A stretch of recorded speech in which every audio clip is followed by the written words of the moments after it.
This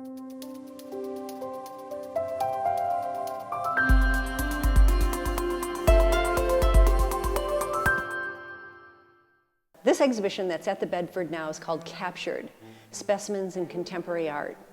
And it explores the creative and unexpected dialogues that occur at the intersection of art and scientific exploration.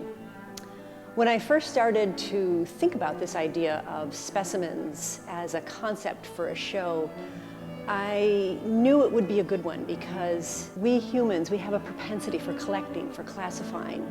And artists are tapping into this idea. They're asking the question, what is a specimen? Why is it important? And most importantly, how can it be used in your artwork?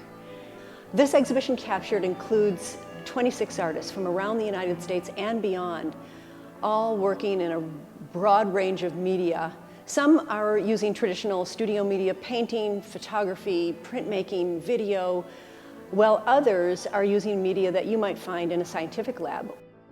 About half the artists' work are based in science and nature. And a good example is Susan Middleton, who has really spent her life, for 30 years now, she's been creating beautiful, elegant portraits of specimens, whether they're endangered or extinct or specimens from a museum.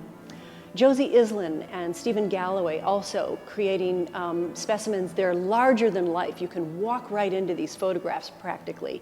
It's usually one single specimen on a field of white, but it allows for you to see the details, the texture, the veins, the color, the light of a specimen that you would never be able to see if you saw it on the floor of a forest or the sand out near the ocean. There are also artists on the flip side who are working with completely fictive specimens that they've created themselves. And a great example is Michael McConnell, who's using the taxidermied foam form, which he then covers in a patchwork of fur that he's harvested from plush animals. And they're lovely, humorous, poetic narratives. Another good example is Danielle Schleniger, who has spent the last 5 years of her life creating an installation that portrays the life of amateur explorer Marcus Kelly. Marcus Kelly is a fictive character from the mid-19th century, but when you enter the tent that Danielle has pitched in the middle of the Bedford Gallery, you enter another world. It's a magical place and it's beautifully constructed. There are a number of artists that are amalgams or that are hybrid. They have both fact and fiction in their work. And a great example is Jo Whaley. Jo uses vintage photographs and she's coupling them with the wings of butterflies and moths. She creates a very surreal, ethereal, mysterious image.